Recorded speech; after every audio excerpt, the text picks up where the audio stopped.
Thank you, Madam Deputy Speaker. It's a great pleasure to follow the new Shadow Minister, and I wish her well in her new role.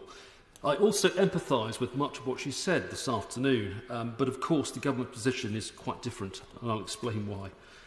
As chair of the Armed Forces Bill Select Committee, I'm probably more familiar with this bill than most, and it is a good bill.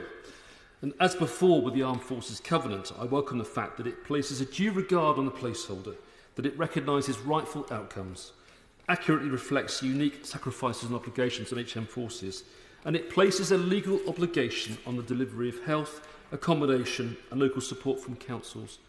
It provides examples of good practice and pragmatic guidelines for how this is to be provided. I note, and with the Minister in his place, that prescriptive performance targets are still absent from the statutory guidance, but it may just be impossible to apply any meaningful metrics and tools to this area, and I just do not believe that councils are in any doubt of what is expected of them after 10 years. But it may be that guidance is still needed on how they will be held to account if they do not meet their obligations. So I do await that with interest. On to the amendments, if I may, and I just want to talk to a handful. New Clause 1, as mentioned, the duty of care new clause, would require the Secretary of State to establish a duty of care standard in relation to legal, pastoral and mental health support provided to service personnel involved in investigations or litigation arising from overseas operations. While this duty of care is one of the most important aspects of the bill, and the armed forces, of course, applying a one-size-fits-all approach could lead to difficulties in the future, tailored welfare and mental support for those who have served is already very effective and already offered to all personnel.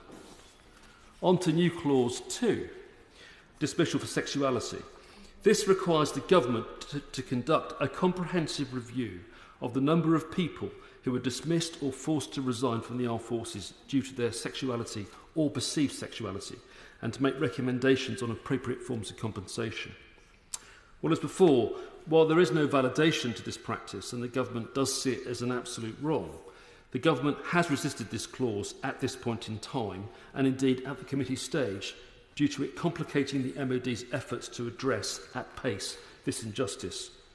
But, Madam Deputy Speaker, for the record, this does need to be done in due course, and I believe that the government will do it. On to new clause 3, representative armed forces body. This would create a representative body for the armed forces akin to a police federation, which would represent their members in matters such as welfare, pay and efficiency. But, once again, the government has not been persuaded that there is a requirement or a groundswell of support for a federation along the lines that have been suggested. The interests of armed forces personnel, of which I was one, are already represented ably through a range of mechanisms, not least the chain of command. Furthermore, the Service Complaints Ombudsman provides independent and impartial scrutiny of all service complaints. I want to talk to some of the amendments if I can, but actually my opinion on all of them is the same as it is for the new clauses. Whilst they are laudable on their own, there is good reason why the government is resisting every one, for reasons that have been outlined at length during both the committee stage and indeed during the select committee stage. So, Mr. Speaker, in the interest of time, this bill has been subject to repeated scrutiny at various stages. It is a good bill, remains fit for purpose in terms of what can be achieved now, and I'll be voting it through tonight. Thank you.